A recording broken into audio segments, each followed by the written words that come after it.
અમદાવાદમાં રાત્રે થયેલા અકસ્માતના સીસીટીવી સામે આવ્યા। કાર અને એક્ટિવા ચાલક વચ્ચે અકસ્માતની ઘટના। અકસ્માતમાં એક્ટિવા પર સવાર 2 લોકોના મૃત્યુ થયા। ઝાંસીની રાણી બીઆરટીએસ બસ સ્ટેન્ડ પાસે અકસ્માત થયો હતો। રાત્રે 2 વાગ્યાની આસપાસ આ અકસ્માતની ઘટના બની હતી। અકરમ કુરેશી અશફાક અજમેરીનું મોત નિપજ્યું છે। બીઆરટીએસની રેલિંગમાં આ અકસ્માતની ઘટના બની। એક્ટિવા ચાલકને પૂરપાટ ઝડપે આવતી કારે ટક્કર મારી। પાછળથી લાગેલી ટક્કરમાં બંને એક્ટિવા ચાલકના મૃત્યુ થયા છે। મૃતક મિત્રનો આક્ષેપ છે કે કાર ચાલકોમાં રેસ લાગી હતી। અકસ્માત બાદ કાર ચાલક ફરાર થઈ ગયો છે।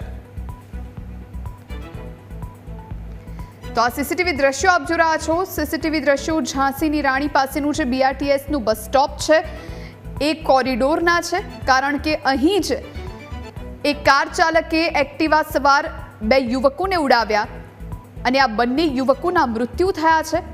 સંવાદદાતા આશુતોષ આપણી સાથે ફોન લાઈન પર જોડાયા છે। આશુતોષ, આ અકસ્માતની ઘટના બની, 2 યુવકોના મૃત્યુ થયા, સીસીટીવી સામે આવ્યા છે। કાર ચાલકને લઈ અને શોધખોળ કઈ રીતની?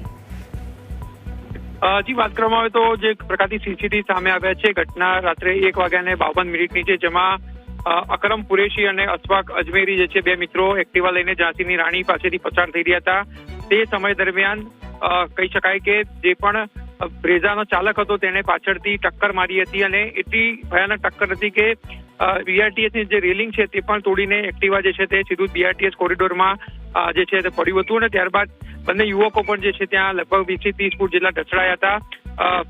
એક જે વ્યક્તિ છે તેનું ઘટના સ્થળ પર જ મોત થયું હતું, તો બીજાને સિવિલ હોસ્પિટલ ખસેડાતા રસ્તામાં જે છે તે તેનું મોત થયું છે અને હાલ કાર ચાલક જે છે તેનો નાસી છૂટ્યો છે। પરંતુ જે રીતે સીસીટીવી સામે આવ્યા છે તે થોડા બ્લર છે, પરંતુ ક્યાંક ઘટનાનો અંદાજ લગાવી શકાય કે કેટલી જોરદાર અહીંયા ટક્કર હતી અને હાલ પોલીસે જે છે તે આરોપીને શોધવાની જે છે તે તજવીજ હાથ ધરી છે। પરંતુ રફતાર જે છે રાક્ષસો ઘણા સમયથી જે છે તે લોકોના જે છે તે મોત નિપજાવી રહ્યા છે। ગત સપ્તાહે પણ જમાલપુર વિસ્તારમાં આ પ્રકારની ઘટના હતી।